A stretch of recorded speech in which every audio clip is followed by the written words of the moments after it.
समुद्र भितरे भीषण रूप नहीं घनीभूत होई माड़ी आसुछि बात्या मोन्था। ओडिशा उपकूल देई बात्या जाउथिबारु ओडिशा सरकार मध्य बात्या पई संपूर्ण सजाग। बात्या मोन्था पई राज्य रे विभिन्न जिला एबे अलर्ट रे रहिछि। सरकार को पक्षरु मध्य साधारण लोकंकु सजाग कराइबा सह सचेतन करा जाइछि। तेबे बात्या आरंभ पूर्वरु उदला रे देखिबाकु मिलिछि प्रबल वर्षा।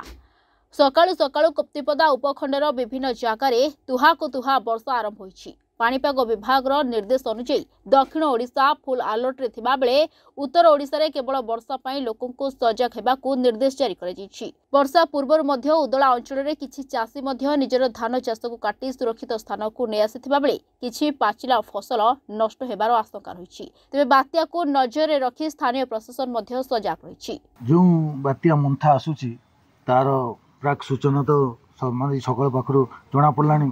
सकाळु प्रबल वर्षा होता बर्तमान आकाश मेघाच्छन्न रही जना पड़ी जिते माने लैंडफॉल कर समय जो राति रही माने आस्ते आस्ते जो पाग भी आहरी माने कला आसला माने वर्षा किसी जोर हबार संभावना भी रही माने बर्तमान वर्षा होची छाड़ुची वर्षा होची छाड़ुची।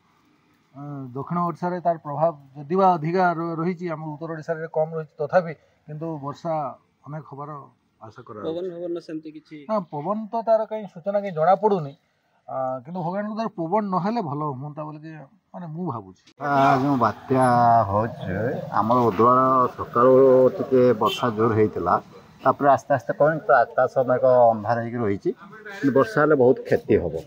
धान चाष जो हेची बहुत पोक जोक लागिले सिपेन वर्षा नहला भल हमता केंती कोन केते मात्रा रे वर्षा होतला सकाळ जोर वर्षा हेता तापर आस्ते आस्ते कमे जे आकाश मेघाच्छन्न अछि आ तथापि आस्ते आस्ते झिपी झिपी वर्षा होउची पवन झिपी झिपी होउची आस्ते आस्ते बढ़ुचु कमुचु बढ़ुचु कमुचु। उदळर दीपक मिश्र रिपोर्ट रिपोर्टर्स टुडे।